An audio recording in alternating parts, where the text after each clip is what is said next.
மர்மங்கள் நிறைந்த எகிப்திய மம்மிகள். 5000 வருடங்கள் ஆனாலும் மம்மிகள் ஏன் அழியவில்லை? எகிப்தியர்களின் ரகசியம் என்ன? பார்ப்போம். எகிப்தியர்களின் நம்பிக்கைப்படி மரணத்திற்கு பின் ஒரு வாழ்க்கை இருப்பதாக நம்பினர். இறந்த உடலை மம்மி ஆக்கும் முறையை மிகவும் கவனத்துடன் பின்பற்றி வந்தனர். இதற்கு பயன்படுத்தப்பட்ட முக்கிய பொருள் நாம் உபயோகிக்கும் உப்புதான். மனித உடலை எப்படி உப்பு பாதுகாக்க முடிந்தது என்று நினைக்கிறீர்களா? ஆம், நேற்றான் உப்பு. இது இயற்கையாக கிடைக்கும் கலவை உப்பு. இன்றைய சயின்ஸ் பார்வையில் இது உடலின் ஈரத்தை உறிஞ்சி பாக்டீரியாவை கொல்லும். மம்மி செய்யும் முறை: 1.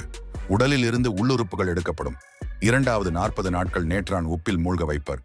3வது உப்பு 99% ஈரத்தை உறிஞ்சி உடலை காயப்படுத்தும். இந்த உப்பு தோல், தசை, முடி வரைக்கும் பாதுகாக்கும். மேலும் DNA வரை இந்த மம்மிகளில் இருந்து பிரித்து எடுக்க முடியும். மேலும் மம்மிகள் சர்கோபாகஸ் எனப்படும் கல்லாலான சவப்பெட்டியில் அழியாமல் இருக்க பாதுகாத்து வைக்கப்படுகின்றன. இன்றைய பார்மாசியில் உள்ள ஆன்டிபாக்டீரியல் கிரீம்களுக்கு இதுவே ஆதாரம். இவ்வளவு நுணுக்கமான அறிவை எகிப்தியர்களுக்கு யார் கற்றுக் கொடுத்தார்கள்? கமெண்டில் சொல்லுங்க. இது போன்ற ரகசியங்களை தெரிஞ்சிக்க உடனே பிரெயின் ஃபியூல் சேனலை சப்ஸ்கிரைப் பண்ணுங்க.